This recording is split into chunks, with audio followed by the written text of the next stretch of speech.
Pela palavra. Hoje eu vou narrar um fato que eu queria que vocês guardassem. Hoje, um amigo meu de mais de 30 anos, nós não nos vemos há mais de 30 anos, eu vi, nesses 30 e poucos anos, eu vi umas 2 vezes. Mas hoje me surpreendeu porque eu estava com o Sidney e eu vi alguém entrando em contato comigo. Aí falando, pô, meu amigo, preciso falar com você. Aí tá bom, quando ele disse que preciso falar com você, eu olhei e falei, poxa, quem está falando? Apareceu a foto, só tinha um número, e eu vi que era de Fortaleza. Era de Fortaleza. Um grande amigo meu. E aí ele disse, pô, preciso muito falar com você, eu preciso me aconselhar, eu estou com uma dificuldade. Não vou entrar no mérito, mas nós conversamos, e uma coisa interessante que eu queria narrar para você, para que você entenda algumas coisas. Eu sempre digo isso.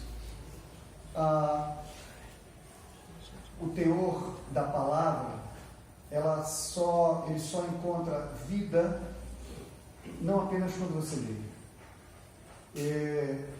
Quando você encontra alguém, que você conversando com ela, diante das circunstâncias que ela está vivendo, quando ela diz para você o seguinte, mas eu estou lendo a palavra.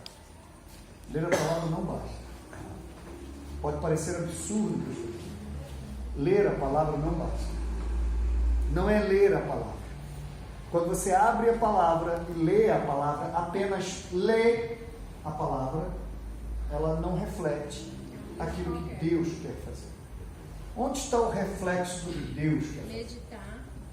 É quando, eu disse inclusive semana passada, é quando você entende primeiramente que o que você vai ler está além da palavra, está além da mera letra. O que você vai ler, se nós soubéssemos o que temos na mão, isso aqui não é amuleto, isso aqui não é um amuleto, isso aqui você pode abrir em estante, pode abrir e pendurar em árvore, você pode fazer qualquer troço, mas não tem efeito nenhum. Porque isso aqui não é amuleto, isso aqui não é talismã, isso aqui não espanta mal-olhado, isso aqui não é místico, isso aqui é o poder de Deus. Amém. Isso aqui é a expressão viva de Deus. Mas quando é que isso aqui se torna real? Quando eu leio? Quando eu leio? Não. Porque Jô Soares conhece isso aqui de frente e de trás para frente. Mas que efeito surtiu na vida dele? Eu conheço pessoas intelectualizadas que conhecem a Bíblia. O médico que operou a minha filha, Dr. Monteiro, é um dos maiores especialistas de cabeça, ouvido e pescoço do Rio de Janeiro. É médico universitário de mestrado e doutorado. Foi ele que operou a Laurinha, um tumor que ela tinha na parótida. Ele descobriu que eu era. Não descobri em tese que eu era pastor, porque eu me mantive com o meu disfarce. Mas ele descobriu que conversar da palavra comigo tinha. Então ele marcava, e aí a Laura saía de lá irritada porque ele dizia, ele passa o tempo todo conversando com o senhor. E ele chegava lá e falava, começava, parará, e tome Bíblia, e ouvindo, depois rebate. E ele gostava da ideia, então eu fui alimentando. Altamente conhecedor da letra, mas não conhece Deus.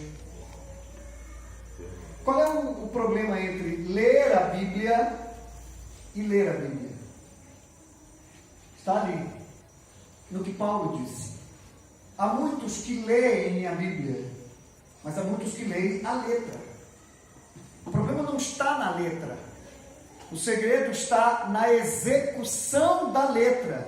Quando você lê a palavra e ela se torna viva, ela sai do papel, ela entra em você e faz a mudança. Amém? Amém. Você leu e você creu. Você leu e você... Por isso que a Bíblia, para que seja completamente lida, ela passa por 3 fases. Quais são? Leitura, meditação e prática. Leitura, meditação e prática são os 3 estágios para que você consume a leitura da Bíblia. Você pega um texto bíblico e diz: hoje eu li a Bíblia. Se você lê o texto e apenas lê o texto, e se o texto não modificou o procedimento ou não fez você se estabelecer para agir daquela forma, você apenas leu. Você apenas leu. Mas se você entende o efeito que a palavra gera, quando você lê a Bíblia e você entende meditando que aquilo é um procedimento e você precisa fazer aquilo, o próximo ato depois de ler e meditar é pôr em prática. Aí quando você põe em prática, ela se torna viva. Isso. Ela se torna viva. Aí ela é viva. Quem faz com que a palavra se torne viva? Se você não pô-la em prática, ela não surte o efeito desejado. Então, a fé em Deus vem pela palavra. Quem é a palavra? Não é só ouvir, porque você não vai ouvir a palavra o tempo todo. Para quem vai ouvir para ser alcançado ou pescado. Mas para quem já está, vai ler para praticar. Ele vai ler para meditar e vai ler para praticar. Quando ele diz que a fé em Deus vem pelo ouvir, são os primeiros momentos em que a palavra é pregada. Como Paulo está dizendo, ele diz: é preciso que alguém pregue.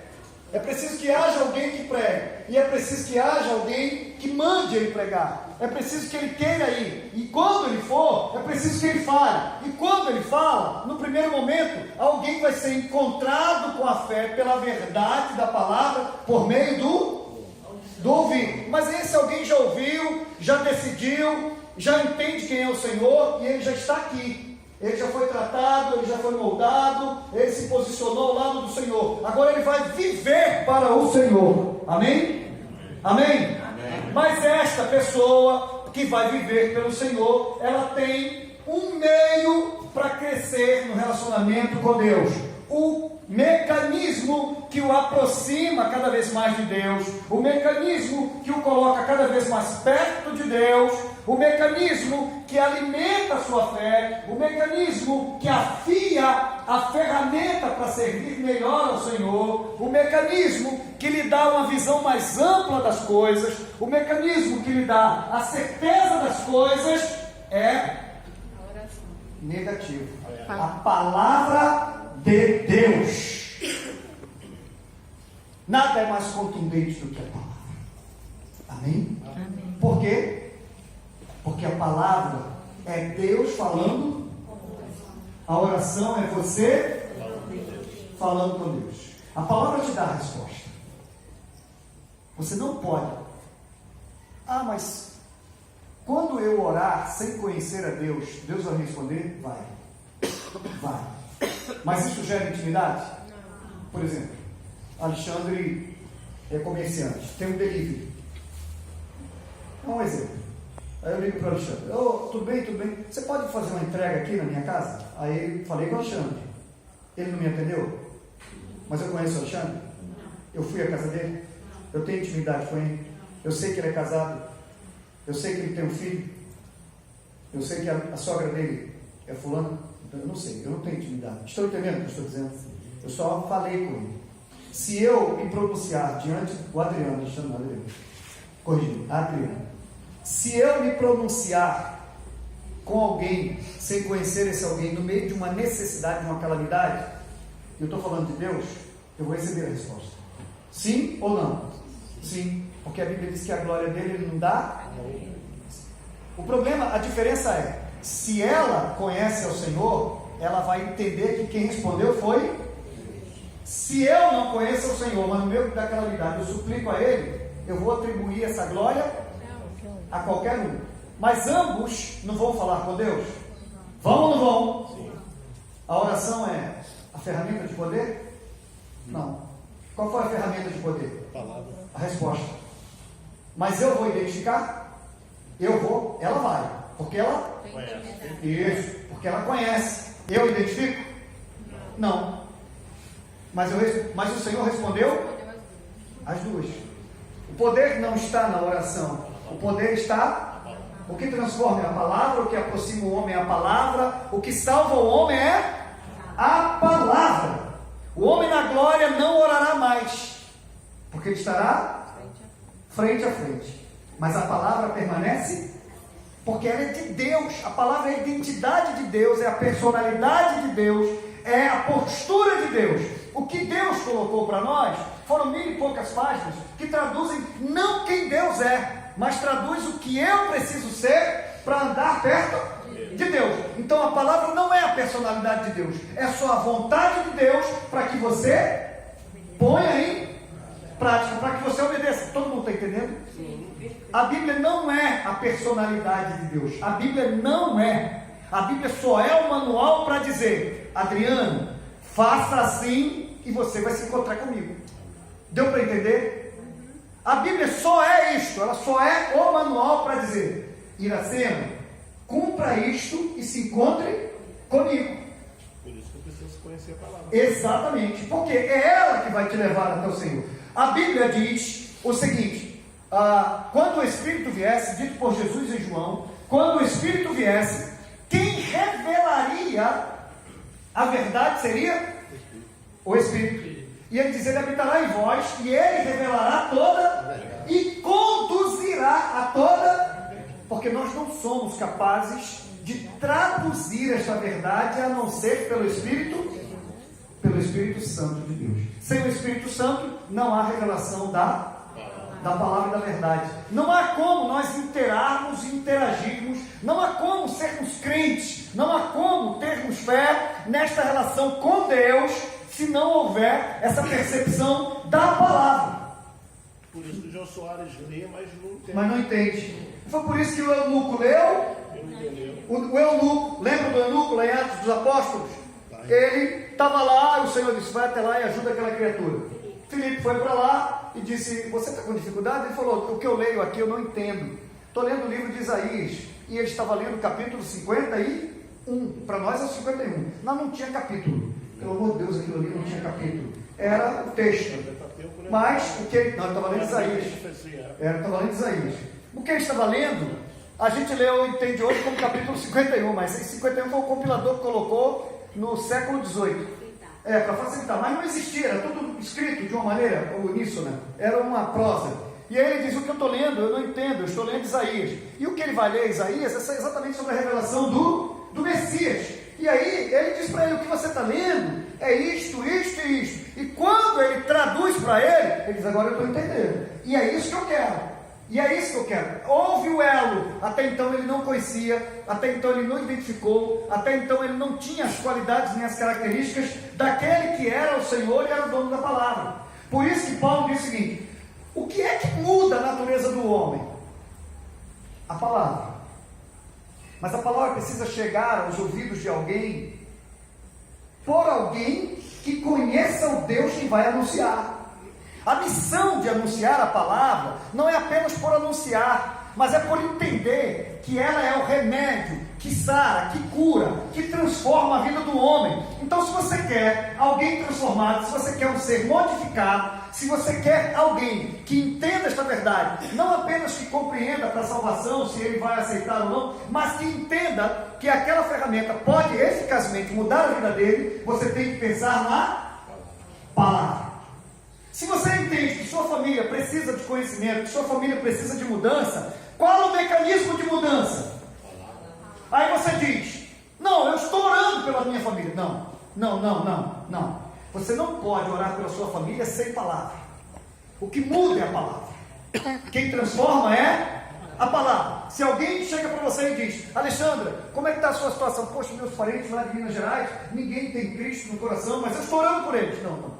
Se você continuar orando, você vai continuar orando. O mecanismo de mudança não é uma oração. O mecanismo de mudança é a palavra que passa por você, tem que sair de você para transformar a vida de muitos. Amém? Às vezes nós estamos no meio da nossa família e dizemos o seguinte: caramba, eu não estou entendendo por que as coisas estão acontecendo dessa maneira. Palavra, está faltando palavra, e mais palavra. O que quebra as ações é a palavra. O que quebra condenações é a palavra, o que quebra as maldições é a palavra, o que transforma a vida é a palavra, o que muda a mente é a palavra, o que cura interiormente é a palavra de Deus. Amém. Glória a Deus. Jesus Cristo disse em João capítulo 8, verso 32, e conhecereis e a verdade liberta. Libertar é quebrar cadeias. No original é destruir cadeias. No original é destruir prisões, grilhões. É tirar o homem da condenação. É livrar o homem de situações não apenas do pecado eterno que o condena à morte, mas livrá-lo de determinadas circunstâncias e maldições que foram colocadas sobre a vida dele. A palavra tem este poder de transformar. E aí, quando ele entende pela fé, entra pelos ouvidos e faz a modificação na mente dele, essa primeira modificação verbal que eu vou levar, você não tem ideia, você precisa ter ideia. Você sabe o que é abrir a boca e falar da palavra com autoridade?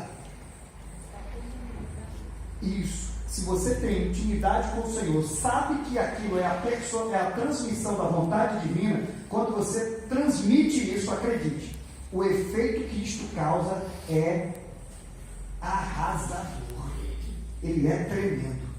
Jesus, quando se encontrou com o diabo no deserto, ele usou A palavra.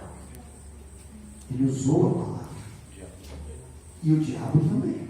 Pastor, lá em Lucas, no capítulo 15, tem um texto que vai dar para a gente também uma palhinha em cima disso. Se vós estiveres em mim e as minhas palavras estiveres em vós, tudo que pedir em oração crendo recebereis. Ah, é verdade. Por quê? O poder da palavra, veja bem, quando eu falo palavra, eu não falo de letra. Eu falo do exercício da verdade contida nas letras. Ou seja, o que está por dentro da letra é o efeito que me causa. Estão entendendo o que eu estou dizendo? O que está por dentro das letras é o efeito que me causa. Não são apenas as letras, mas é o efeito que está por trás das letras. É o poder que vem por trás das letras. É quando a Bíblia é o único livro que eu abro, leio e creio, e aquilo se torna real. Não existe outro livro que eu abra, leia, creia e se torne real.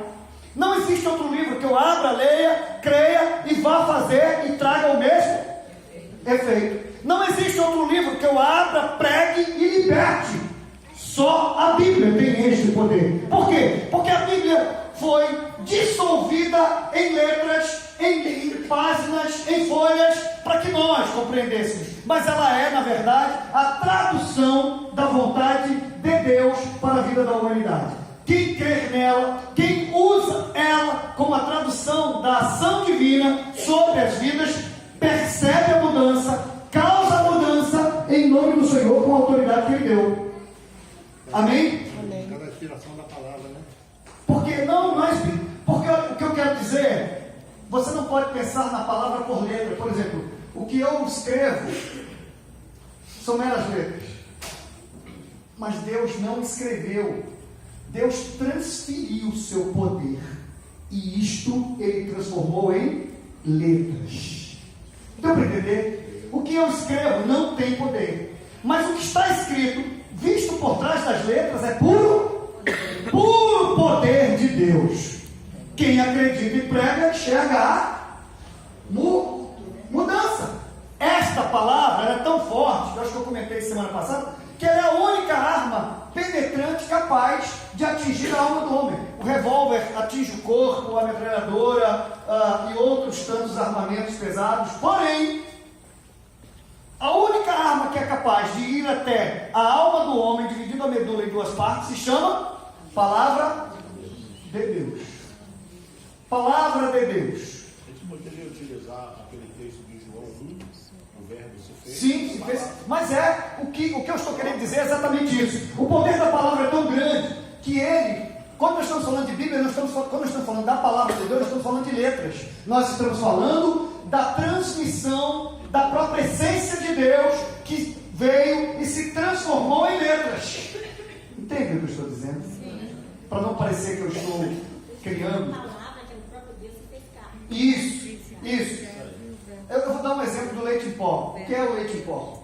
Era o leite natural líquido, que foi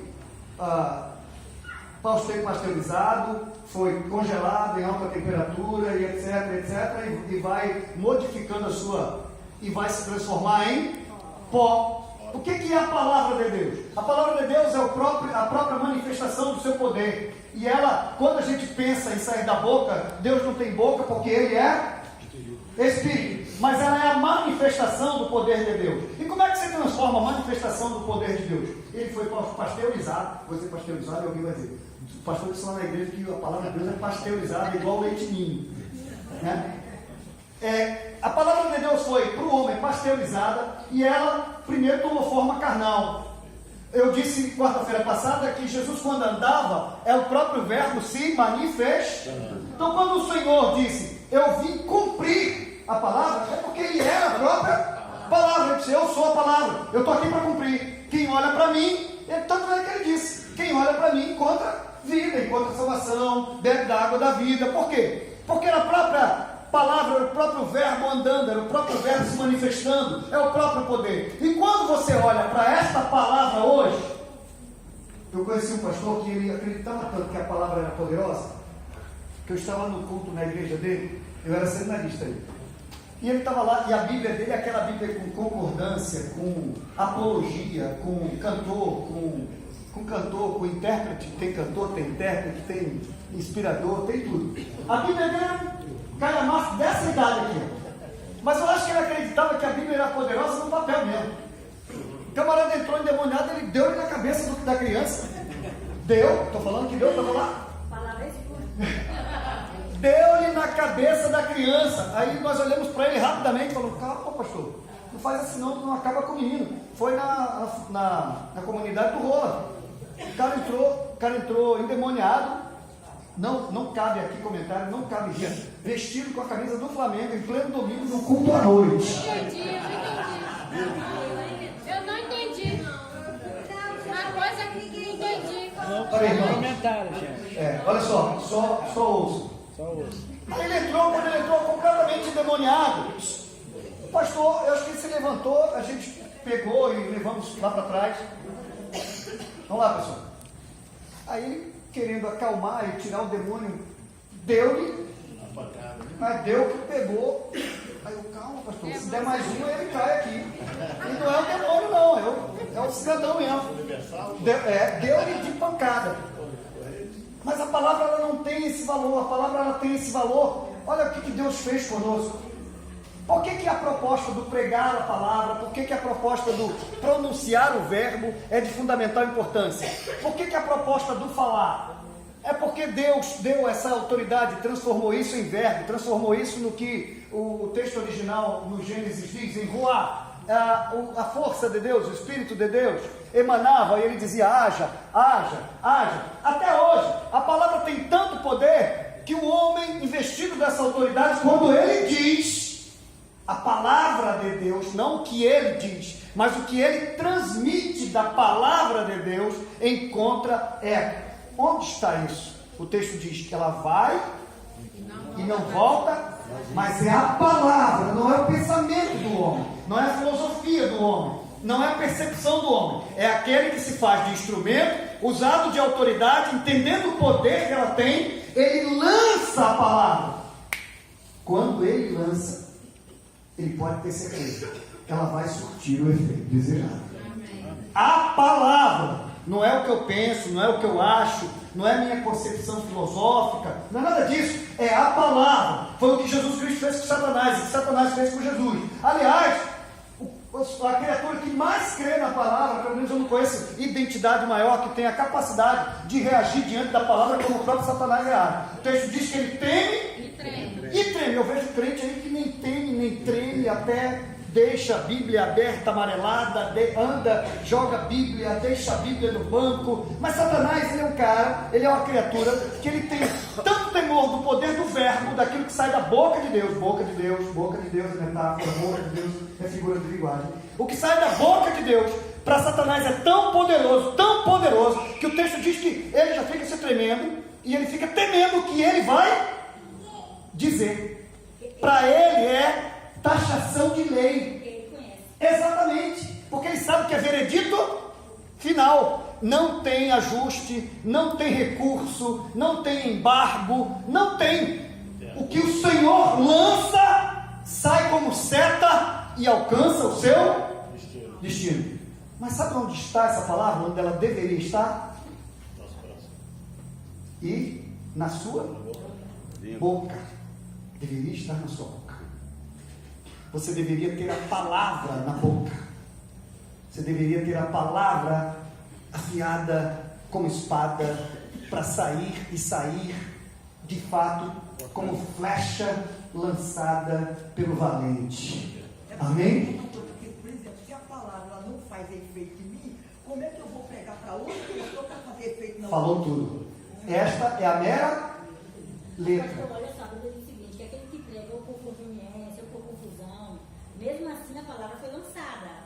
Porque a Bíblia também diz que aquele que comigo não ajunta, espalhe. Então eu posso até não conhecer a palavra, ou por exemplo, eu fui filho de crente que não, né, às vezes eles falam o que ouvem.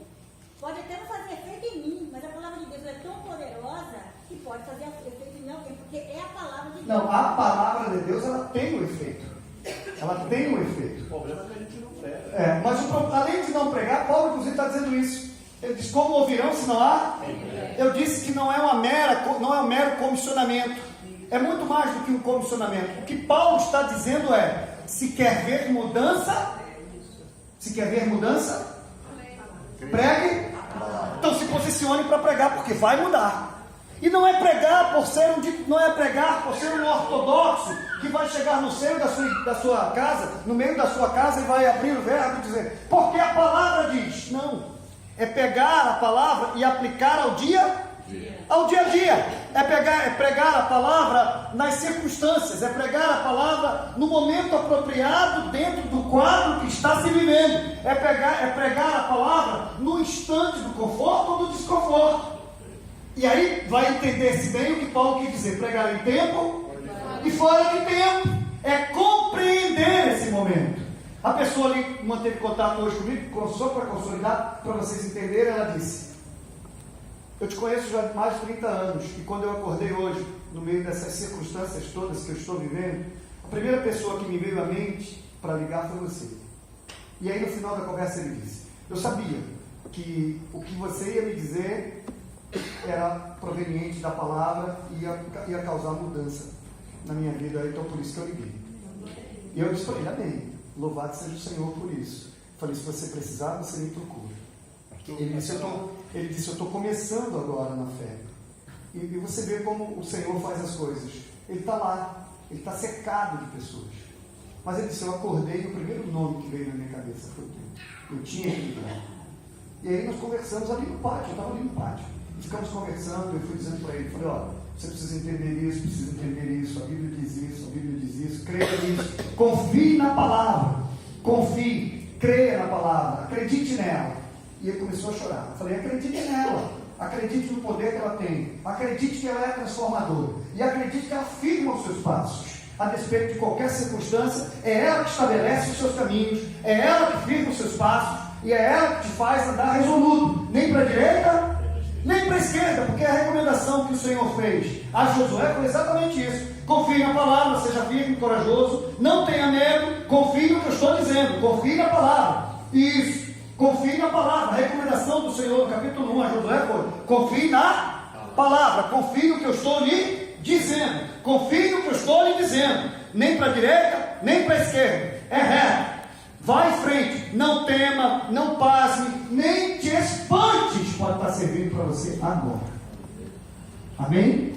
Se você entrou aqui agora, de repente está recebendo um pouco as gotas desta verdade. Pastor. O Senhor te firma. Deixa eu mandar o concluir depois você. É aquela passagem que o discípulo do Senhor chegou para ele e falou, Jesus, passamos em um lugar, tem alguém pregando no teu nome, nós proibimos. Aí Jesus disse, não faça isso, quem não é contra nós, é por nós. E a palavra que ela tem acima disso. Tem o poder. Porque o poder está na palavra. Não na pessoa. Não, nunca estará na... Aliás, o que estão fazendo é canalizando e enfatizando, dando a essência do homem. O homem não é o poderoso. O poderoso é o Senhor. O homem é apenas o mero canal. O mero canal. Às vezes um canal até irresponsável, porque pega a palavra e trata de forma negligente. E dá mau testemunho. Muito mais. E até quando pronuncia, quando trata a palavra, trata com o devido, sem o devido zelo. Ele deveria ter o devido zelo para tratar a palavra. Conhece pouco e acaba falando besteira. Exatamente. Então, precisa ter o zelo, precisa ter o conhecimento e lidar, porque você não está lidando com um instrumento. Eu disse, inclusive, vou te dar a palavra. Eu disse para essa moça, falei, querida, ela chegou para mim uma semana antes, que ela foi pregar domingo à noite em outra igreja, e ela disse, pastor, eu peguei um monte de texto, eu escrevi os textos, e quando eu olhei, eu estava com um monte de folha. Eu falei, pode descartar. Vai descartando, você vai ficar com um monte de coisa e não vai usar nem a metade. Ela disse, mas como todas as coisas se ligam? Eu falei, não se ligam. É a sua ansiedade, você fica querendo ligar uma coisa a outra. Todo pregador, quando vai pregar, tem os primeiros contatos com o púlpito, a primeira tendência dele é querer copiar a Bíblia toda. Se pudesse, ele pregaria a Bíblia inteira, e ele ainda pediria emprestado a Deus mais alguma coisa. Mas aí ele vai para você vai para o púlpito, e quando você chegar lá, a primeira coisa que vai acontecer naquele que eficazmente prega o que Deus quer que ele pregue, a primeira coisa que acontece com quem prega é: ele não é Senhor naquele momento. Ele começa enxergando e ele termina sem perceber que ele já terminou. E ele entende que o que ele acabou, no meu caso, por exemplo, eu já preguei N sermões.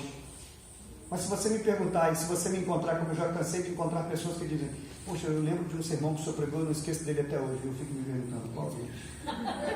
E aí ele diz, não, o senhor pregou tal, e a minha mente vazio, zerinha. Eu não lembro. Se você me disser que eu vou pregar domingo, eu sei. Mas se terminar de pregar, você me perguntar determinadas coisas que eu falei, eu não vou lembrar. Eu não lembro. Até porque isso não é coisa de domínio meu. Isso é coisa de domínio do Espírito. Ela disse depois que eu falei, como é que foi lá? Ela disse, não preguei nem a metade daquilo, não usei nem a metade daquilo e preguei, graças a Deus. Uma vez o senhor foi o profeta de Baal aqui e casou um grande ribuliço lá fora. Hã? Teve uma vez o profeta de Baal aqui, casou um cara de ribuliço lá fora. Até católico aqui, anjo aqui na frente, queria vir na frente. Pode crer. Né? Fala aí, Jack. A questão da palavra, ela é tão poderosa que ela vai causar na gente o discernimento daqueles que praticam e daqueles que não praticam. Porque lá em Mateus fala assim, todo pois aqueles que ouvem as minhas palavras e as praticam, comparou-lhe um homem prudente que edificou sua casa sobre a rocha, correu o rio soprado. Eu acho que quando tu não pintei esse cabelo do meio aí, é igual a Raíssa.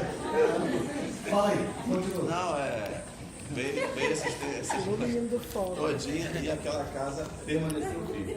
Porém, ele usa o mesmo texto. Isso. Mas aqueles que ouvem a minha palavra e não os praticam. Esse é o efeito. Esse cara não é brincadeira, não. Hoje ele está assim,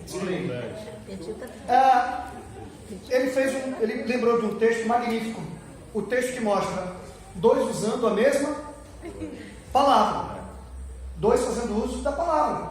Porém, um torna essa palavra real. O outro, não, é apenas letra. Um texto diz, um ouviu, mas não pôs em. Se você ouve, não põe em prática, nada é areia, é casa sem fundação, é casa sem estrutura, é vida sem fé, é vida sem Deus, é vida sem palavra, é vida sem autoridade, é vida vazia.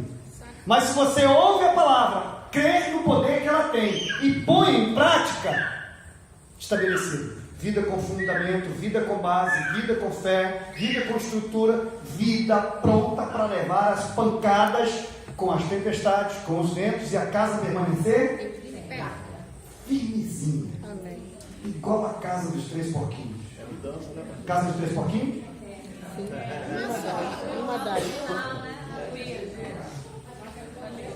Amém? Oi. Uma casa dos 3 porquinhos? Fala aí. Só tem 2.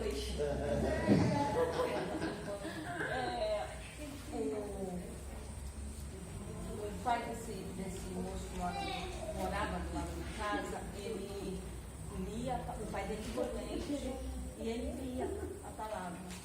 Só de ler, o homem aceitou a Cristo no meu pai. Amém. Sim. que aconteceu não foi só a leitura. O que aconteceu é o que a leitura já causa. Se a palavra ela é absorvida além da letra, é o poder de Deus que você está absorvendo. Agora, eu vou aproveitar o que o diácono Fernando disse, o que já disseram aqui. Meu amado, o efeito das mudanças ou da não mudança está exatamente na incredulidade com relação ao poder da palavra. É no crer, não Isso. adianta ler e não crer. Isso. Porque com a boca se lê, mas com o coração se crê. E se confessa para a eternidade, se confessa para a salvação. Olha só, o texto diz que a fé em Deus vem pela palavra. É ela que move no primeiro momento por meio do ouvido vai captar, mas ela é transformada, o Espírito entra, e quando entra, aí não é mais só o ouvido, agora é o Espírito conduzindo você a toda a verdade. É o poder da palavra na sua vida, amém? É o poder da palavra solidificando, é o poder da palavra alicerçando. E aí, é por isso que eu digo, você sabe qual é o maior erro que a gente comete como crentes que nós somos? Eu digo que essa liturgia está horrível. Tem gente que acorda e diz, vou ler a palavra. Não, vamos fazer uma leitura. Se você quer fazer uma leitura, eu faço a minha leitura. Mas a palavra para mim, ela não é aplicada naquela leitura. A palavra ela é aplicada o dia inteiro. Eu, em determinados momentos da minha vida, eu vou lá e tenho um texto. A minha cabeça não é minha cabeça apenas, senão vão dizer que por causa da cabeça. Mas, qual é a percepção do momento que eu vou viver no dia? Para cada momento que eu viver no dia, caberá uma palavra. Isso. Nem sempre eu vou conseguir abrir a Bíblia, mas a palavra ela estará viva dentro de mim. Lembra do que o salmista disse? Guardei A tua palavra no meu coração. Aí eu vou ali, caramba, eu estou andando, cara, desânimo. Aí a palavra diz, não fique desanimado, tem ânimo, tem bom ânimo, eu venci. Todo mundo, aí por palavra falando comigo. Aí a palavra diz, caramba, eu estou em agonia. Eu digo, não, cara, teu refúgio, fortaleza, eu estou bem presente com angústia. Estou contigo aí, fica firme. Aí eu passo por um momento de tempestade, de aguaceira. Eu digo, não, ainda que passarmos pelas águas, elas não te submergirão. Se os rios quiserem te afogar, tu não te afogarás. Mas se a chama arder em ti, nada, nem um pelo de cabelo vai ser afetado. Eu disse, caramba, a palavra. Eu estou andando pela palavra. A palavra está me dizendo isso. Amém? É a palavra que te põe de pé. Por isso, se você usa apenas o verso que você leu na manhã, pode ser que o verso não abranja toda a tua vida naquele dia. O poder está na palavra. E é ela que te estabelece, é ela que te firma. E é ela, como disse Davi, olha só, todo mundo ali conhecia a palavra. Todos os soldados que estavam no fronte, vendo Golias se levantar, todos tinham sido instruídos na palavra, mas eles não criam no poder da palavra, porque quem crer no poder da palavra, obviamente estará crendo no Deus que é a própria, o verbo se fez. Ora, se eu creio na palavra, eu creio em Deus, amém? Se eu creio no efeito da palavra, eu estou crendo em quem? No Irineu? Eu estou crendo em Deus. Eles todos tinham conhecimento da palavra, porque eles fizeram a passagem da fase criança infantil para a fase adulta judaica. Aos 13 anos, aos 12, eles foram apresentados no templo, eles leram o Urim e o Tumim, eles fizeram a prática judaica.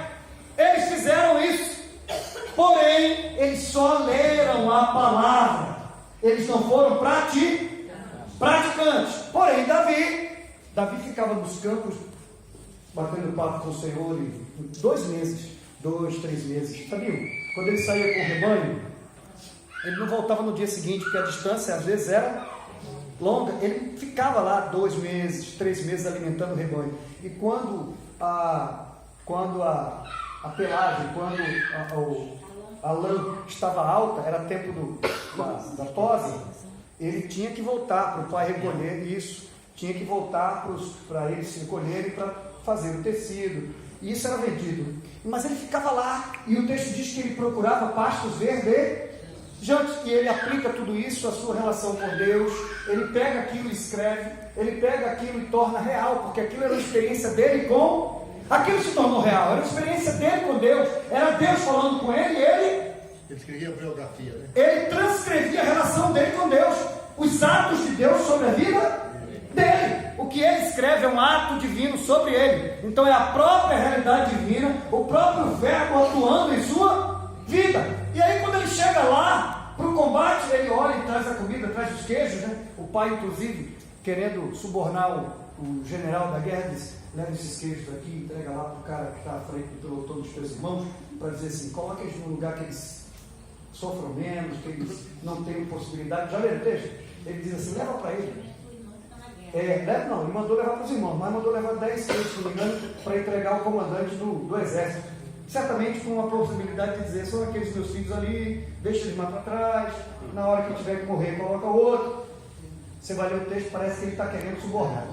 E aí quando ele chega lá, que entrega tudo, ele vai passando assim, aí o texto diz que ele olha, o cara se levanta lá 3:pouco da tarde, porque esse era o horário, quando ia encerrar o expediente, quando ele ia se levantar e dizer: alguém aí quer me encarar? Se quiser, passa pro lado de cá, a gente briga e tal, eu vou matar logo, certamente. E aí a gente fecha, um vai ser submisso ao outro e está tudo certo. E aí o texto diz que naquele dia, naquela hora, Davi está passando. Aí está falando com o irmão mais velho, o cara se levanta lá e diz: alguém aí vai me afrontar? Ele falou: quem é aquela criatura incircuncisa? Ou seja, ele não é judeu, ele não serve ao Deus de Israel. E circunciso não serve ao Deus de Israel. Quem é aquela criatura que não serve ao Deus de Israel? O cara falou: cala a tua boca, porque você não veio aqui para isso. E se você veio aqui para isso, pode voltar. Vá para casa, porque nosso pai não te mandou aqui para isso. Ele falou: coisa nenhuma, eu vou enfrentá-lo agora. Aí o cara olhou para ele e falou: vou lá, com quem eu falo? Não, fala lá com o Saul. Falou com o Saul. Ele disse: meu mestre, olha só, o problema é o seguinte, esse negócio aqui também é desconfortável, rapaz, essa armadura e essa espada. Primeiro, a espada está pesada, porque o cara era grande, Saul era grande, e o cara tinha medo do outro. Imagina, espada grande, a armadura pesadíssima. Ele falou: não vou conseguir nem mexer com isso, a espada está pesada. E o cara é pequenininho, pequeno em relação a Saul, que era um benjamita, quando o texto diz de ombros largos. Ele disse: pode tirar isso aqui de mim. Saul deve ter olhado e dito: misericórdia, você já ia morrer com isso, agora sem isso vai ser pior.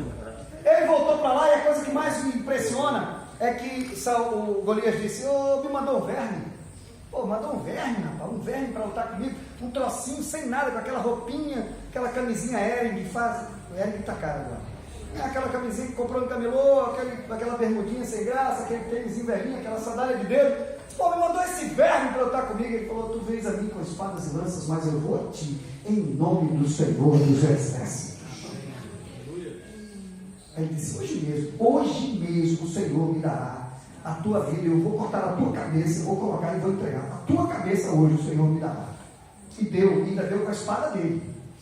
E deu. Essa proposta do poder da palavra.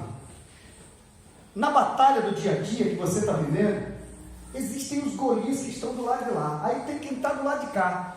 Se você tem um conhecimento pleno da palavra, você se levanta e diz: quem é esse incircunciso para afrontar o exército do Deus vivo? Mas o outro diz: caramba, é Golias, é melhor tu ficar calado, não vamos falar nada, esse problema eu já não consigo, esse problema já se arrasta comigo há séculos, eu já estou vivendo essa dificuldade, eu já entreguei os pontos, eu já estou aqui, vai dizendo como derrotado. E aí tem Davi e tem o outro. Na vida é sempre assim, tem o Davi e tem o outro, e do outro lado tem Golias. Enquanto um Davi, que é um homem que conhece Deus, que convive com a palavra, que sabe quem é o Senhor, não aparece, todo dia Golias levanta e afronta. É ou não é? Todo dia Golias levanta e afronta, joga na cara, diz que não é de nada, diz que é fracote, diz que não tem coragem. E você olha, alguém chega e diz: cara, tu não está vendo isso não? Está te insultando direto. Aí você diz: é assim mesmo, esse problema já está aí, não sei como resolver, deixa isso aí, fica calado, não entra mais nesse mérito, não vamos discutir mais essa questão. Mas aí o homem de Deus, quando ele chega, ele olha e diz: coisa nenhuma, negativa, rapaz, nós vamos enfrentar isso aí, nós vamos bater de frente nesse negócio, a gente não pode continuar a deixar esse cara se levantar lá, esse incircunciso, e insultar, não pode deixar essa situação se perpetrar, ficar do jeito que está, não pode continuar. Porque tem gente que simplesmente começou a fazer parceria com Golias e anda com ele. Diz: Golias, tu toda tarde pode falar, gritar no meu ouvido, eu vou aceitar os teus gritos, e a gente vai continuar desse jeito. Mas Davi, os homens que conhecem Deus pelo poder da palavra, nunca deixarão as coisas da mesma maneira. E aí eles dirão: tu vês a mim com espadas e lanças, mas eu vou a ti em nome do verbo, em nome da palavra, em nome de Deus, em nome do Senhor, eu vou a ti. Eu vou a ti em nome do Senhor.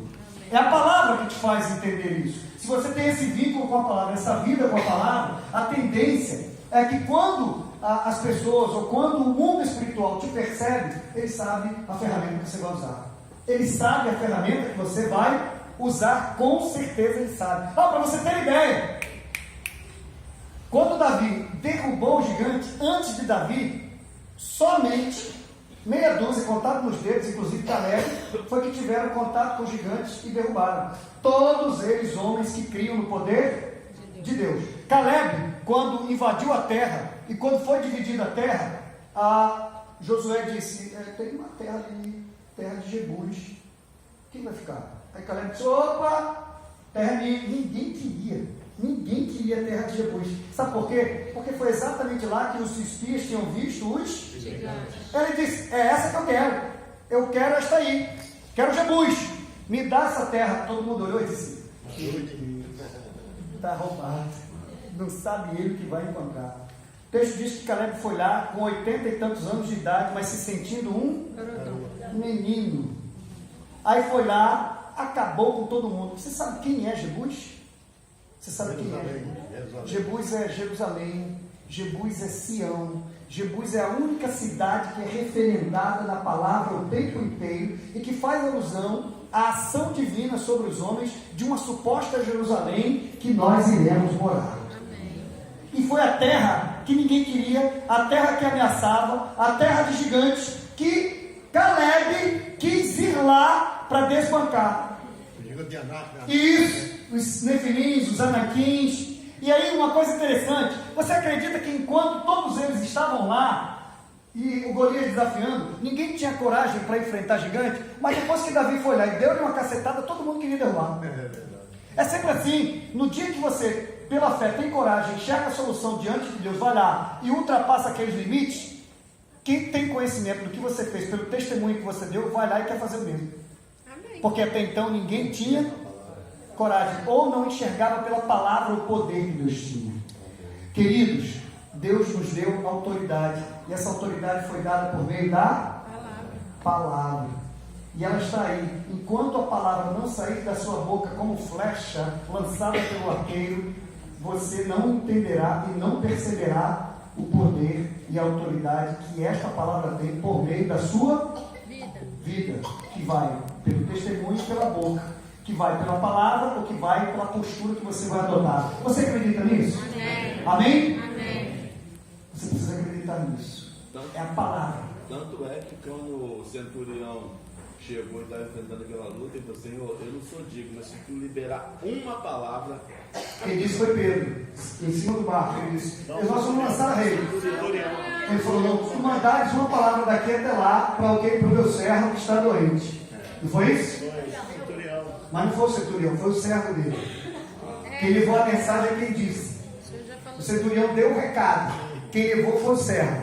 E a mensagem do centurião por meio do servo é: isso, manda daqui que o meu servo lá será curado. E Pedro disse: pescamos a noite toda, mas sobre a tua palavra lançaremos a rede. E era de dia. Lucas 5. Não era de noite, era de dia. Vamos lá. Simples porque está escrito, é a manifestação do verbo vivo. Então o que lemos é a tradução da expressão viva de um Deus vivo. O que lemos e praticamos é a tradução viva do Deus vivo. Você precisa acreditar que o que está aí é vivo, o que está aí é real e você não precisa de mais. Você acredita nisso? Não, é sério, você acredita nisso? Você precisa acreditar no que está aí. Não precisa de mais nada. Se você olhar para aí e acreditar que o que está aí é vivo e se transforma e toma forma e se torna vivo e tem efeito pleno, isto vai mudar a sua vai mudar a sua e vai mudar a vida de muitos. O problema nosso é que a gente não entende o que Paulo está dizendo. Como pregarão se não há quem... Na verdade não é como pregarão se não há quem pregue. Seria, na verdade, por que eles não entendem que eles estão cheios de autoridade pelo poder da palavra e eles ainda não descobriram este segredinho? Porque na hora que você abrir a boca e entender que a palavra cala hostes, que a palavra fecha ações demoníacas, fecha e abre portas, e que a palavra, acima de tudo, ela liberada, ela transforma vidas e ela salva homens condenados ao inferno, você nunca mais vai ficar com a boca fechada. É porque você não sabe o poder que tem. É um gigante adormecido, né? É alguém que está aí sem poder nenhum, sabendo que o poder está aí. Sabia? O poder está aí, não é seu, foi Deus que lhe deu. E ele sai pela palavra. Interessante, né, pastor? Que a palavra Sim. é a própria vida, é o próprio Deus, né? E a palavra diz que ele habita dentro de nós. Olha que autoridade que ele nos deu, olha o poder que ele nos deu. Por meio do Espírito. Ele habita dentro de nós, por meio do Espírito. É verdade. Então, Mas eu não sei, eu de fato, quando a gente começa a pensar aqui agora, a gente pergunta, né, por que não reage? É incrível, por que não reage? Sabe, por que nós não somos pregadores para transformar vidas? Por que nós não somos anunciadores para transformar vidas? somos covardes. Por que nós não abrimos a boca se temos o poder da autoridade? E a palavra está em nós, ela habita em nós, e ela é poderosa para salvar. O evangelho ela afronta, ela desnuda. E a gente quer, hoje em dia, não estou nem julgando ninguém, falando comigo. A gente não quer entrar nessa Confronto. porque a gente quer ser amiguinho de todo mundo. Só quando eu levo a palavra de Deus, sinceramente, quando você quer abrir os olhos de uma pessoa através da palavra, te confronta, desnuda aquela pessoa e mostra quão pecador aquela pessoa é, mostra a verdade como a Alexandre está falando. Qual é a reação da pessoa? A primeira reação é te confrontar e te lançar fora. Eu não quero isso. Eu quero ficar amiguinho de todo mundo, porque quando Paulo entrou na cidade com os apóstolos, e as pessoas diziam, lá vem aqueles que perturbam a cidade. Eles causavam, nós não queremos causar, porque nós não queremos pagar um preço. A gente quer viver um evangelho quase que de fachada. Quando eu prego na igreja, eu prego no púlpito, aí eu tenho uma coragem para dizer, mas quando eu estou falando de mim não, tá? Quando eu chego lá fora, eu não quero esse confronto, porque alguém vai ser aborrecer comigo, eu não quero que ninguém se aborreça comigo, porque eu quero ser um crente bonzinho. Mas o crente que prega a palavra, irmão, ele pode ser, ele tem autoridade, as pessoas, mas ele vai ser mal visto por muitos. Vai. Quando eu pego a verdade, a verdade pode confundir aqueles que estão nas trevas. Não, ela pode não só confundir, mas ela pode irritar. Não, por que eu estou dizendo irritar? Quando Paulo se pronunciou para o sumo sacerdote, o texto diz que ele se irritou a ponto de dar-lhe uma bofetada. Quando Jesus, pela única vez que abriu a boca, disse, tu sabes o que o sumo sacerdote deu-lhe outro sopapo no menino. Então todas as vezes que você se pronunciar pela verdade e você usar a verdade, é óbvio que se a pessoa não está para ser transformada e não aceita a mudança, a reação dela é de ficar avessa à tua postura e se tornar tua inimiga. E aqui dentro é o pior lugar. Às vezes a pessoa lá fora aceita a verdade, mas tem que ficar com uma essa sua postura não está legal. Caramba, você só não apanha, por que você não fala? Mas é verdade. Falar, É verdade. Aí ele diz, então o que lemos é a tradução da expressão viva de um Deus vivo. O que eu leio gera vida, porque vem da fonte.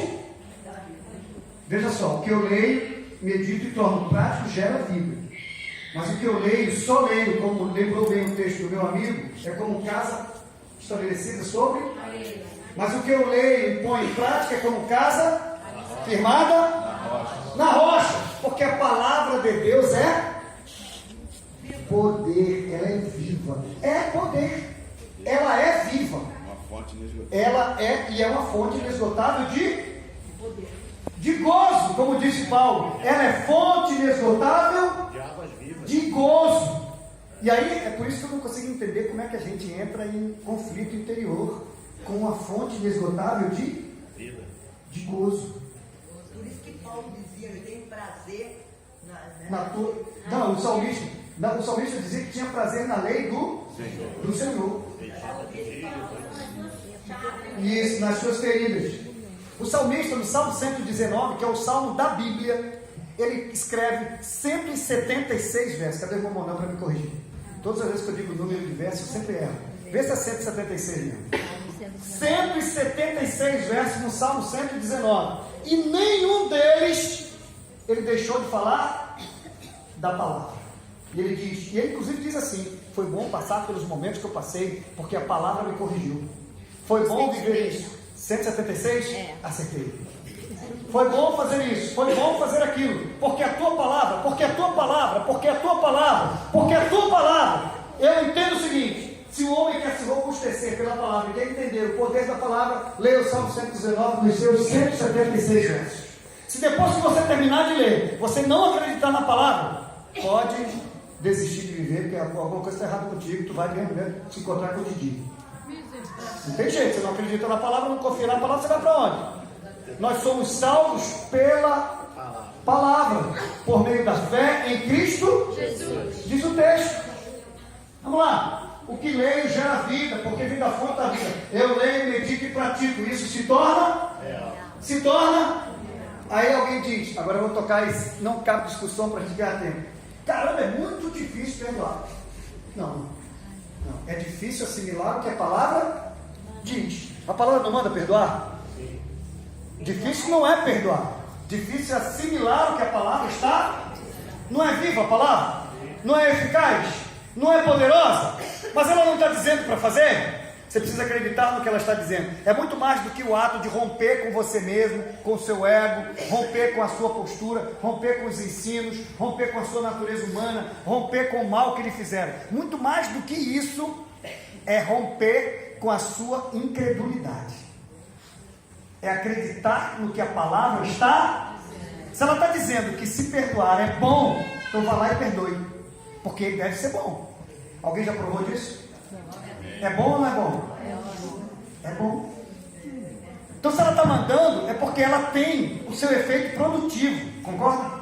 Ela tem o seu efeito produtivo, ela produz o efeito desejado. Agora, no momento em que você para, lê, mas você diz que é difícil e não quer colocar em prática, meu amigo, tu está vivendo como uma casa montada na praia de Jeripaú ou nos Lençóis Maranhenses. É só... Olha, tu ficou feliz da vida agora. Olha a cara do menino. A cara do menino. Tu está com a casa montada nos Lençóis Maranhenses. No primeiro vento que bater, ela vai se rasgar todinha igual papel, porque lá é só areia. Se a areia não consumi-la, não engoli-la logo no primeiro momento do movimento de duna daquele. Mas quando sua casa está plantada sobre a rocha, não existe falta de perdão, não existe falta de fé, não existe problema, não existe, os problemas vão existir, mas nada disso vai te fazer parar. Amém? Amém. Nada disso te faz parar, porque na hora que você se sentir acuado, a Bíblia diz, o salmista diz que quando ele se sentia, ele ia lá na palavra e isso, ele revia a palavra, ele olhava a palavra, ele lia lá e dizia, opa, peraí, tem uma coisa que eu não li. Isso, examinar as escrituras. Aí ele ia lá e examinava as escrituras. Ele diz, examinar as escrituras porque é dela, que de mim examine as escrituras. Está vivendo um problema? Eu vou bater na porta de fulano, eu vou fazer não sei o que com ciclano, eu vou procurar não sei o que. Caramba, tu tem a solução na tua mão. Vai lá, pega a Bíblia, se você crê que Deus falou, se você crê que isso é vivo, folheia a palavra, procura a resposta. E quando você encontrar... Oi? Fala alto, irmã. Pratica. Muito! Pratica. Eu li e eu acredito que isso é verdade. Ou então, neném, como dizia um professor meu de introdução bíblica, pega a Bíblia, rasga e joga fora. Pega a Bíblia, rasga e joga fora. Você não acredita nela. Você não confia nela. Certa vez, deixa eu contar essa historinha. Isso foi fato, eu não fiz só uma vez não, mas vou contar de novo. Eu estava conversando com uma pessoa, tem alguns anos. Eu estava falando, e ela dizia, não, mas isso não é possível, isso não acontece. Eu falei, acontece. Li o texto, a Bíblia diz, isso acontece. A Bíblia diz, acontece. A Bíblia diz, e fui lendo o texto. Não, mas ela sempre duvidando. Eu falei, então peraí, dá licença. Dobri ali, tinha um cesto de lixo perto, joguei dentro. Que isso? Eu falei, você acabou de duvidar de tudo que eu acabei de ler. Se o que está aqui não tem sentido, a Bíblia não tem sentido, joguei fora. Aí ela pegou, ela ficou assim, está Você não pode estar baixando assim, não. Pode não? Essa é a minha. É do irmão Manuel, cara. Talvez é sagrado. Desculpa, irmão Manuel. Eu fiquei todo sentido. Olha só, eu peguei a Bíblia e joguei no lixo. O pastor Eu era baixinho, o pastor Bonfim lembra dele. O pastor Edmilson Cerqueira dava aula de introdução bíblica. Ele dizia assim. Hã? Foi meu colega de seminário. Isso. Ele disse, Edmilson Cerqueira. Ele dizia assim: está lendo a Bíblia? Está vivendo a Bíblia? Está praticando a Bíblia? Só está lendo a Bíblia? Então pode ler a revista Playboy. Aí todo mundo. Aí ele, sim, leia a revista Playboy que é melhor. Se você só lê a Bíblia e não acredita nela, leia a revista Playboy tem o mesmo efeito. Alguém está lendo Playboy? Aí ele dizia, qualquer dia eu pego um de vocês. Ele dizia, isso era assim mesmo. Não era assim que ele dizia? Aí ele falou, está lendo a Bíblia? Você tem que ler a Bíblia, porque isso aqui fechado, Deus não diz nada. Isso aqui aberto, só lendo as letras, Deus não diz nada. Mas na hora que você lê, confia, crê, pratica, coloca para fora, aí Deus vai falar poderosamente. Você creu, você leu e creu. Amém? Você simplesmente reproduziu no céu, na sua vida, o que a palavra diz. Você pode reproduzir? Amém. Você precisa reproduzir o que Deus diz para a sua vida. Você precisa acreditar. Você precisa acreditar. Você tem que acreditar. Porque se você não acredita, meu amigo, você está no lugar errado. Se você não acredita que a palavra é poder, que ela que está em suas mãos, que o que você tem em suas mãos é a pura manifestação do poder divino, você está no lugar. Ah, pastor, mas e agora como é que eu faço? Eu vou para onde? Aceita Jesus, orar por você, o Espírito Santo entra e a partir de agora tudo vai mudar. É só isso. Você diz, caramba, eu estou me confrontando. Sim, eu não estou te confrontando. É a palavra que está te confrontando. Você precisa acreditar na. E quando uma pessoa se aproximar de você, a única coisa que você tem que dar para ela é a paz. Tem gente que quem já foi procurado assim? Alguém bateu na porta assim em agonia e disse: estou olhando para a Rita, agora eu vou falar com a Rita. Olhou, bateu na porta da Rita em agonia e disse: olha, está acontecendo isso, isso, isso. Poxa, me dá alguma coisa. Você disse, pô, infelizmente agora não tenho nada para dizer. Não tem. Com essa Bíblia toda você não tem nada para dizer. Você vai dispensar sem ter nada para dizer. Você não sabe o que vai dizer. Ah, mulher, Rita falou, mulher, eu não sei, eu fiz um dia assim, eu estou usando como exemplo, tá? Eu fiz um dia assim, vai lá e faz. Negativo. A Rita que eu conheço, ela vai dizer, espera aí um momentinho que eu tenho solução realmente para você. Espera aí. Qual é o teu problema? Espera aí. Traz a Bíblia para frente dela. Aí diz, está escrito na Bíblia, no capítulo tal, no livro tal, para facilitar. A Bíblia diz assim, você acredita nisso? Acredito. Então, amém. Vamos orar agora e consagrar isso diante de Deus, porque você acredita no poder da palavra. E o Senhor vai mudar a sua vida. Amém. Amém? Esse é o cristianismo perfeito. Esse é o cristianismo dos meus sonhos. Que o crente, o cara chega assim e diz, estou com um problema, rapaz, resolve o problema. Ele diz, espera aí, a palavra está dizendo em tal lugar, assim, assim, assado. Pega a palavra, acredita nela, acredita também. Então pode ir embora que a palavra vai se cumprir na tua vida. Esse é o cristianismo ideal para mim. É o cristianismo que o crente, o camarada chega e é afiadíssimo de, a palavra diz assim, assim, assim. Eu duvido que alguém não se curve diante da palavra. O que ele pode fazer é repulsar, mas ele vai repulsar a palavra. Ou o que ele pode fazer é se dobrar, mas ele vai se dobrar diante da e não de você. Se você não pode dizer, eu sou gostoso. Coisa nenhuma. Tu referendou o texto. Se referendou o texto, ele não é teu. Se falou da palavra, não é tua. Se fez referência, não foi você que disse. E se você falou de alguém, não foi revelado para você. Foi revelado para outra pessoa. Então não é tua, não é ninguém. Zé, só foi usado. Então dê graças a Deus por ter sido usado. Porque Deus poderia ter usado um galo de plantão, uma galinha de plantão. Mas usou você. Só isto. Só. Você não é gostoso, não é bonito. E na semana que vem não compre uma roupa cara e chegue com o nariz empinado achando que você é o gostoso. E todo mundo tem que ver você falar. Você é um infeliz. E é um desprovido de graça. Desgraçado é um desprovido de graça. Pô, tu vai ali pro púlpito achando que você é o gostoso, que todo mundo veio para te ouvir. Tá doido. Você é o ser humano mais energúmeno que a Terra já conheceu. Você é o QI de ameba, mais ameba que as amebas já conheceram. Porque se você vai ao púlpito achando que você é o bonzão, neném, tu vai ser destruído. Tá pegando, né? Não, tu vai ser triturado. Triturado. Aquilo ali não é para você ir para lá e se fazer e fazer fama. Aquilo ali é para você ir cada vez mais diminuindo, até o dia que você desapareça completamente. E cada vez que você diminuir mais, o Senhor cresce. Porque a palavra não é tua, a autoria não é tua, os direitos autorais não são teus e as inspirações não estavam sobre sua cabeça. Não existe o seu nome na Bíblia. Deus inspirou outros, não foi você. Você é só canal. Pastor, quando às vezes eu estou meio enfurecido. Que isso, irmão? Não, sim, eu pego esse eu vou ler um Salmo 37, isso aqui é real. Irineu, entrega o teu caminho ao Senhor, confia nele, porque o resto eu vou fazer. Aleluia. E ele vai lá e... Eu vou pra galera. Aleluia. Olha só. Vamos lá. Vamos lá, queridos. O ouvir é a calcificação dessa relação. O ouvir, como eu disse, é a calcificação desta relação. O que não tinha solidez começa a ficar sólido. Quando fica sólido, não é só pelo ouvir. Agora é pela própria manifestação do... Porque está dentro de... Então, o ouvir é a calcificação dessa relação, entendendo que o diálogo está acontecendo ao pé do... Mas esses são os momentos iniciais. Amém? Esses são os momentos iniciais. A partir dali, você estabelece uma relação. E dessa relação depende da... Ninguém se relaciona com Deus sem a palavra. Vou dizer isso aqui e levo para qualquer lugar. Não existe um servo de Deus neste tempo moderno que se relacione com ele sem a palavra. Não existe. Ah, mas eu não uso a Bíblia no papel. Amém. Se ela está na tua mente, você usa. Porque não existe ninguém que conheça Deus sem a palavra. Não existe. Não vai existir. Deus tem que ser conhecido antes de tudo hoje.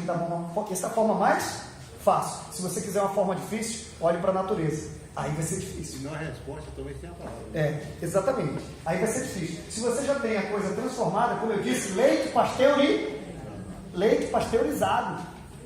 Leite pasteurizado para você, em pó. Quem gosta do leitinho está aí, ó. Palavra, poder vivo. Passa aí para a gente ir para o próximo slide. Tem 20 minutinhos para a gente andar no próximo. Amém? Amém? Você foi abençoado? É mocotó? É da substância. Vamos lá. A fé não depende de filosofia humana ou sabedoria humana. Ela é genuína em... Ela é a palavra de Deus. Eu estava no seminário ministrando Teologia Sistemática 1 e Teologia Sistemática 2. Em Teologia Sistemática 1, eu falei de inspiração e falei de revelação.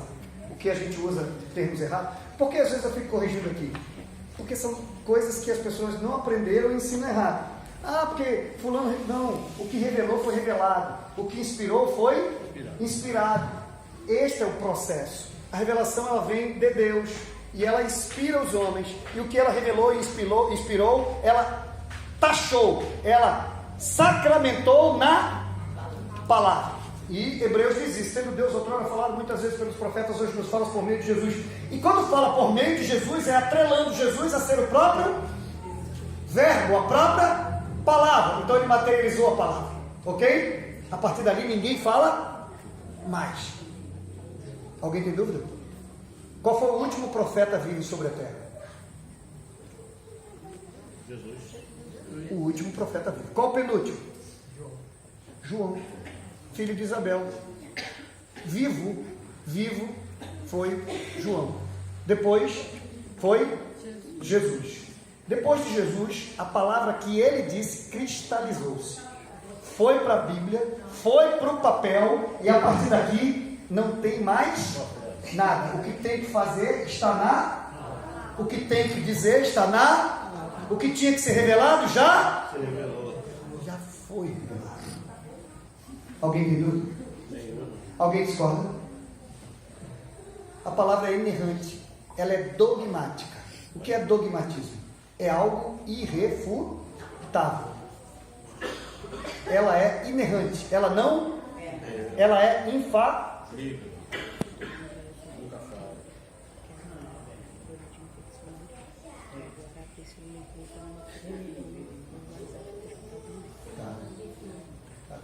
Deve ser para alimentar, não? Deve ser para alimentar.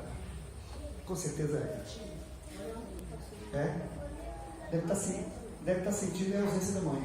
É. Vamos lá. Depois eu vou orar pela Andréia, que ela foi para o hospital. É isso que a Aline está me dizendo. Vamos lá. A fé não depende de filosofia. Por que a fé não depende de filosofia? Pela palavra. Porque quando Jesus chegou, ele era o próprio verbo, certo? Jesus não era o próprio verbo? Quando ele chegou, ele encontrou a filosofia. Quando você vai ler o texto do Novo Testamento, você vai descobrir que havia os epicureus e os estoicos, os estoicistas e os de Epicuro. Nunca ouvi essa palavra. Mas está na Bíblia. Segredo. Mas está lá. Isso.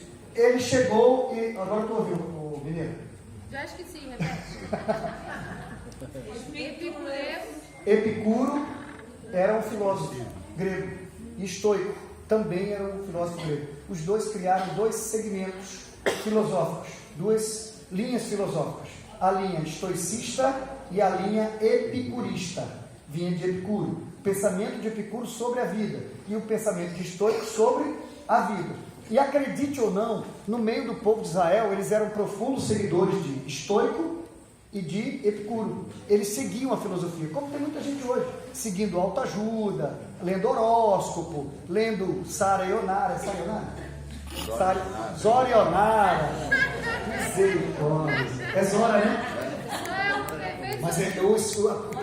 Mas o pensamento é de Zorionara, e até hoje, quando eu fiz por ler, ele fala de Zorionara. Tô falando, tu tá rindo, irmão, mas eu estou atualizado. Isso revelou a sua idade, hein, pastor? Não, se você for na Tupi, na Tupi ele diz, vamos ouvir as previsões de Zora e Onara. Quem nunca assistiu a Tupi, quem nunca ouviu a Tupi? Me salva aí, irmão. Revelou, já morreu. Já. Não, mas eles dizem, eles usam. Mas eles usam. Não, eu fiquei quando alguém diz, caramba, não é assim não. Mas eu ouvi. Porque minha sogra ouve a Tupi todo dia. E o cara diz isso. Bora lá. Então, hoje, do que os homens vivem? Os homens vivem de meditação, os homens vivem de os homens vivem de meditação, os homens vivem de racionalismo, os homens vivem de autoajuda, não é isso? Livros de autoajuda nunca vendeu tanto na vida, porque alguém pensando, o pensamento de autoajuda é um pensamento filosófico. Alguém pensou, escreveu e disse, deu certo para mim. Aí vai lá, escreve, e aí, tirando o título, né? A Iracema, mulher, vai lá, pega o livro e diz, poxa, fulano, se deu certo para fulano, faça isso em 30 lições. Aí o cara vai fazer em 30 lições. Na 29ª não deu nada certo, na 30 piorou. Não deu nada certo. O pensamento filosófico não muda a concepção. O pensamento filosófico não muda a vida, porque quando se trata de vida, você não pode desatrelar a vida que você tem, a vida que você vai viver depois da morte. Não existe possibilidade de você tratar a vida apenas enquanto respira. Vida não é o que você respira. Vida é o conjunto de uma coisa finita que transfere ou não para uma coisa infinita. Isto é vida. Amém? Quando Jesus fala em João 10 que ele veio para trazer vida e vida, a percepção da abundância ali não é que você só vai desfrutar aqui, não. Ele está dizendo vida abundante porque ele juntou dois momentos que a vida precisa ter para se tornar vida. É a vida antes e a vida depois. No poço, quando ela recebeu aquela água, saltava para a vida. Isso, ele estava dizendo, a água que você bebe física, ela só alimenta, mas ele disse, o que eu te dou, você une as duas coisas. Ele disse, eu quero essa água, ela disse, eu quero essa água. Então pense numa coisa, existem dois segmentos que precisam se encontrar, a vida que você tem com a vida que Deus já deu, amém? Elas precisam se encontrar. Se elas não se encontrarem, você morre faltando uma parte, e é esta parte que não te leva para a vida, te leva para, por isso que Apocalipse diz que é a segunda morte, porque você morre fisicamente, morre espiritualmente, mas aí você está vivo e encontra outra vida. Quando você, outra vida, quando eu estou falando, tem gente que vai achar que eu estou criando uma teoria. Cuidado com as minhas expressões para você. E olha que eu estou dizendo gravado para depois não servir para mim de testemunho. Aí você encontra, por isso que Jesus Cristo disse, eu sou a vida. Jesus não falava da vida que o homem já tinha. Jesus não falava da vida que o homem transpirava. Jesus não falava da vida que o homem respirava. Jesus estava falando da vida que o homem ainda não tinha. Qual era a vida que ele não tinha? A eternidade. Isso, ele era o elo. Ele era a cola super bonder. ele ia ficar entre a vida do homem e a vida eterna, e ele seria colado. Por isso que Paulo, escrevendo aos Timóteos, eu gosto de fazer essas coisas, eu digo as coisas que eu acho até engraçado. Eu estou dizendo uma coisa que eu estou gostando de dizer. Ele era a cola superbonda entre a vida do homem, física, e a vida eterna. Quando ele entra no meio e une as duas partes, o homem tem vida plena. Amém. Vida abundante. Aí Paulo diz que ele é o único mediador entre Deus e os homens. Ele é a cola superbonda entre a morte e a vida, ou entre a vida e a vida, ou entre a vida e a vida. Se você não quer a vida, você perde a segunda vida e você passa a ter a morte. Se você quer a vida, você terá outra vida e você viverá eternamente. É só o encontro da reta que estava perdida, né? Você tem uma parte da reta e aí Jesus vem com o restante da reta. E o fim da reta é o infinito. Calcular uma reta é calcular o infinito. Você começa na reta contando de 0 e você termina em símbolo do infinito. Quem estudou matemática sabe o que eu estou dizendo. O infinito é a vida que Deus nos prometeu. Amém? Pastor, mas é possível uma pessoa ler, meditar e praticar e não ter a vida? Quem lê, pratica e medita se relaciona com Deus. Já É porque olha só, quem lê, pratica e medita está realizando o processo do crer. Não, é o processo do crer. É o exercício da... Isso, vocês estão espertos. É o exercício da fé. Qual é o exercício da fé? Ler, meditar, porque você creu. E isto é o exercício da... Quem está se relacionando com você? A palavra ou Deus? A palavra ou Deus? Porque a palavra é a vontade manifestada. Ela me liga a quem? A palavra ao verbo apenas ou a Deus? A Deus. Ela me liga a Deus. Amém? A palavra me liga a Deus. Eu disse que a palavra aí, ela não é Deus. Ela é a tradução da vontade de Deus. Quando eu cumpro o que a palavra diz, eu me aproximo de quem? De Deus. A palavra não é Deus. A palavra é uma minúscula parte da vontade de Deus. Mas eu sou tão finito que o que está aí é suficiente. É ou não é suficiente? Sim ou não? Sim. Mas eu não acredito que é suficiente. A gente às vezes quer sair da palavra, quer pular as páginas da Bíblia e buscar socorro, não sei que troço. É muita falta de fé. Isso. Exatamente. Ela acabou de frisar um aspecto interessante. A palavra está disponível para... A palavra não está aqui. A palavra, quando é dita, ela está aqui. Ela está disponível para... Mas nem todos terão a palavra. Nem todos acreditarão. Mas quem acreditar será transformado pelo poder do Senhor, por meio da... que gera em nós vida e que aproxima no relacionamento pela... Cara, vocês estão ficando... Então, hoje em dia... Vocês conseguem dizer isso depois? Pastor, hoje em dia, então, tanta mudança de vida, até mesmo dentro da igreja, na vida mesmo, por causa de pregações que a pessoa somente lança a palavra, mas ela não faz a prática da palavra. Ai, fala. Algumas... o que se depreende é que, como ela disse, a palavra pregada por quem quer se exibir, ou a palavra pregada por quem mandou pregar, ela vai surtir o efeito. Seja por quem está ali para dar um de gostoso, ou por quem está ali na qualidade de apenas de canal transmissor. Acho que é romance isso, porque prega por inveja, por quê, isso. Não importa que pregue, desde que pregue, depois ele presta conta com o Senhor. Então, não é o fato da palavra, porque se ela está sendo pregada e o canal é bom ou é ruim, não importa. O que importa é quem está recebendo. É quem está recebendo. Quem está recebendo manifesta. Se creu ou não creu. Se crer, ele vai pôr em. Mas se não crer, ele vai apenas. A Bíblia diz que ele é apenas um ouvinte. Entra aqui, às vezes nem sabe que é tão curto que ficou pelo meio do caminho. É, como diz Tiago, um homem natural. Qual é a característica do homem natural? Ele chega diante do espelho, se olha, verifica as suas formas, sai da frente do espelho. O que aconteceu com ele? Ele já esqueceu de como ele era, das rugas, dos traços. O texto diz que não. O homem que lê a palavra e a põe em prática porque crê nessa verdade, crê no Deus que se relaciona com ele chega diante de Deus, entende o que Deus quer, sai dali e faz exatamente. Ele vai fazer, ele vai cumprir e ele vai sentir sobre si os efeitos da verdade. Amém? E não cabe a mim julgar quem está lá na frente, né? Só receber. Isso. Porque Exatamente, garoto. Você não julga o pregador. Você não julga a palavra. Você pode até julgar o pregador. A pessoa em si, ela pode ser qualquer um. O problema não é o qualquer um. O problema é que esse qualquer um ele está falando se ele não é o vaso usado para honra, mas para desonra, isso não é problema teu. O teu problema é pegar. Já pensou Pedro ouvindo o galo cantar e dizendo: isso é muita humilhação.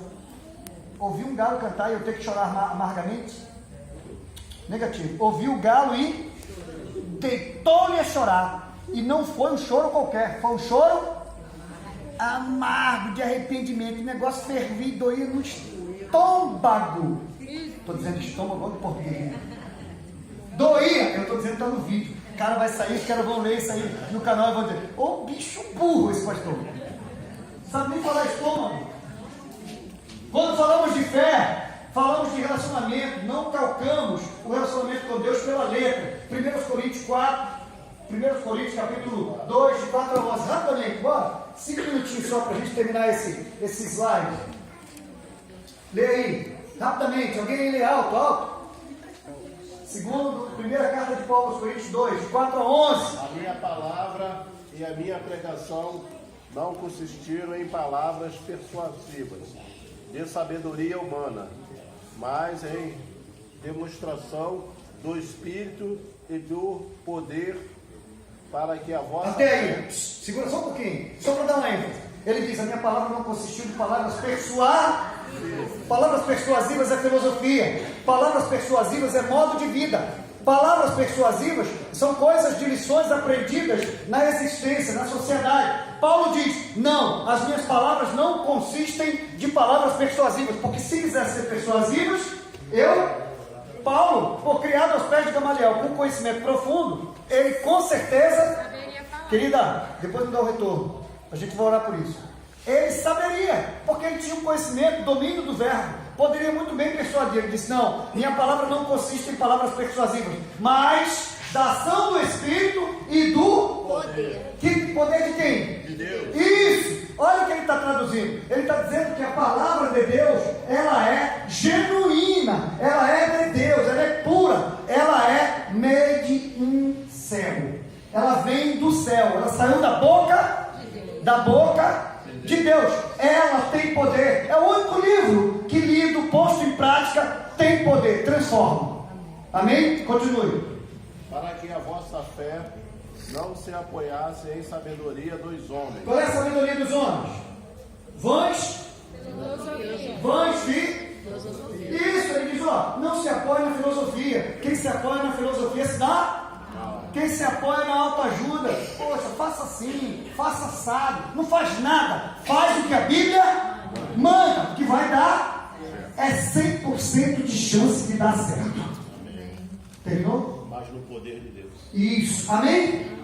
Não é na palavra que alguém diz, e nem na vã filosofia, nem na sabedoria, mas no poder de Deus. É no poder de Deus. Não aderimos a uma filosofia ou porções de sabedorias humanas. Tem gente que coloca assim: existe um filósofo chamado Zoroastro. Zoroastro, ele é mais antigo do que muitos pensadores que foram inspirados e tiveram revelações da palavra e escreveram a palavra. Zoroastro, Confúcio, são mais antigos. Confúcio tem manual, inclusive tem livretos de Confúcio. Se você for pegar os livretos de Confúcio, você até se confunde, porque tem muita coisa que Confúcio diz, só que Confúcio foi pós-lei. Quando a lei foi estabelecida, mais tarde veio Confúcio. Zoroastro veio um pouco antes de Confúcio. Os pensamentos de Zoroastro teve muitas nações e muitas gerações que seguiram os pensamentos de Zoroastro, assim como muita gente seguiu o pensamento do Código de Hammurabi. O que o Código de Hammurabi dizia, as sociedades de então faziam. Quando a lei foi estabelecida para Israel, o Código de Hammurabi deixou de ser razão. Os egípcios liam o Código de Hammurabi. Os mesopotâmicos faziam isto acontecer com o Código de Hammurabi. O povo que foi cativo, o povo de Judá, que foi o povo de Belsazar, os babilônicos, eles praticavam o Código de Hammurabi. E havia um confronto exatamente pela lei. O que a lei dizia e o que eles queriam que os judeus fizessem. Mas eles criam na palavra de Deus. Os judeus fizeram uma coisa tão interessante, eu vou terminar aqui para a gente ir embora. Vocês sabem o que os judeus fizeram quando estavam no cativeiro? Quando chegaram no cativeiro, os judeus falavam o hebraico, certo? Quando chegaram no cativeiro, eles descobriram que os babilônicos estavam entrando com um hebraico sujo para helenizar, para corromper a cultura do povo judeu e quebrar com isso com quem? Desmistificar e tirar Deus da cabeça do povo judeu. Mas o que os judeus fizeram? Não, eles começaram e ressuscitaram a língua mãe do hebraico que eles tinham usado, o aramaico. E eles começaram a falar entre eles em aramaico. Isso, é a língua mãe. Durante o período em que eles permaneceram no cativeiro, a língua que eles usaram foi o aramaico. Quando eles matavam e traziam para o cativeiro, pegavam jovens, porque era mais fácil. Era mais fácil induzir e mudar. Isso aí. A ideia era mudar a mentalidade, como os americanos fazem conosco hoje. Mudaram a nossa mentalidade. Tudo nosso é church. As igrejas são church. Igreja church, né? Tudo é church. O shopping é mall. O shopping é mall. Mall é pequeno. Mall é pequeno. O shopping mall é porque ele é um shopping pequeno. O shopping é mall. As lojas, o cara nasceu no Jegue da Paraíba. Aí ele abre uma lojinha de fundo de quintal de 1 metro por 1 metro, ele coloca lá tudo em inglês. Aí eu olho por perda de tempo, cara. Puxa! Tu vai entrar no Mercedes Severino. Severino, ele nasceu lá no Tororó da Bahia. Aí ele, Severino, colocou assim na porta. Empurra. Puxa. Olha. Aí tu não sabe se puxa, se empurra. Não sabe o que se... Porque no inglês é o contrário. O que é empurra é puxa. O que é puxa, empurra. Aí tu não sabe o que fazer. Porque Severino acha que está ganhando alguma coisa, atrair mais clientes, colocando um inglesinho barato ali para... Isso é uma perda de tempo. Severino lá é Bill. Severino é Bill. Só para gente terminar. Aderimos às verdades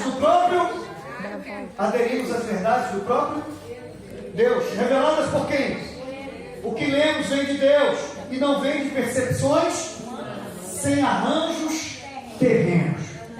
E eu disse que eu estava ministrando, vou terminar a ideia. Eu estava ministrando Teologia Sistemática 1 e 2. E aí um seminarista, sempre tem aquele seminarista gaiato, né? O cara que pensa mais, que ele é mais inteligente que o professor, que ele é gostoso. Eu sempre chegava lá dizendo o seguinte: eu estou aqui, vim aqui para ensinar, me fiz de voluntário, pode ser que eu não atenda as expectativas de vocês. Então não me cobre além do que eu sou capaz, ele ainda dizia, apesar de ter esse crânio, e não achem que eu sou o doutor do conhecimento, vou aprender com vocês. Mas sempre tinha aquele gaiato que nos primeiros dias queria experimentar, queria dar um gostoso, dizer, quem manda aqui sou eu. Ele era o franguinho, e eu nem sabia que eu era galo velho, mas ele queria cantar no meu quintal. Ele queria cantar no meu galinheiro. Aí ele disse assim um dia, um deles, insuflou o peito, olhou para mim, aí disse assim: já me disseram que o que a palavra diz, porque eu estava falando de revelação e inspiração, já me disseram que muitas coisas que nós lemos na palavra parece que não foram reveladas ou inspiradas. Eu falei, quem te disse? E essa é a pergunta. Já me disseram que muitas coisas que estão na Bíblia foram acréscimos, foram dadas, colocadas pelo homem. Eu falei, caramba. Eu falei, quem te disse? Não, eu já li. Eu falei, que bom que você leu. Aonde? Não, Aí eu nem fui questioná-lo. Eu falei, está na Bíblia? Está. O que Deus encerrou na Bíblia era o que Ele queria revelar. Ainda que você ache que foi acréscimo. Mas o acréscimo era o arranjo divino que Ele queria colocar. Amém. Faça o que está escrito se você quer que é de Deus. Ele ficou assim, aí eu perguntei para ele, mais alguma coisa? Aí ele, Murchou o peito. não. Falei, amém. Falei, o que Deus colocou, ainda que você ache que é acréscimo, ou alguém disse que acrescentou, é o que Deus queria que entrasse. Por quê? Porque o Senhor é Senhor. Eu disse para ele assim, eu falei, Deus também é Deus do acréscimo. Aí ele falou, e agora, o que eu vou dizer? Ora, não está na Bíblia? Deus não é Senhor de todas as coisas? Se você entende que foi um acréscimo, quem quis que o acréscimo entrasse? Aí uma irmãzinha que sentava lá no canto disse, olhou assim para mim e fez. Falei, amém, eu tenho a aprovação dela. Tenho a aprovação dela. A irmã Maria, ela ficava lá atrás, ela dizia. Esse versículo é do Gelson, não é meu não. É do Gelson? Deuteronômio 29 e 29. Aquilo que é revelado cabe ao homem, cabe aos homens, aquilo que não é revelado cabe a Deus. Amém? Amém? Eu só queria que você saísse daqui hoje. Eu só queria que você saísse daqui hoje com a seguinte convicção. O que eu sou depende da palavra. O que eu quero ser depende da. E o que eu vier a ser dependerá da. E eu preciso da para ser o que sou, para ser o que eu quero ser, o que eu vou ou o que eu vier a ser. Amém? Tem que ser. Você não pode sair daqui hoje olhando para a palavra com o mínimo do respeito, da reverência e do desejo de vê-la se tornar real na sua vida, do que ela realmente quer ser em você. Amém? Ela não é magia, ela não é vara de condão, ela é o poder de Deus. Foi lindo. E todos dizem? Amém. Fique de pé, vamos terminar.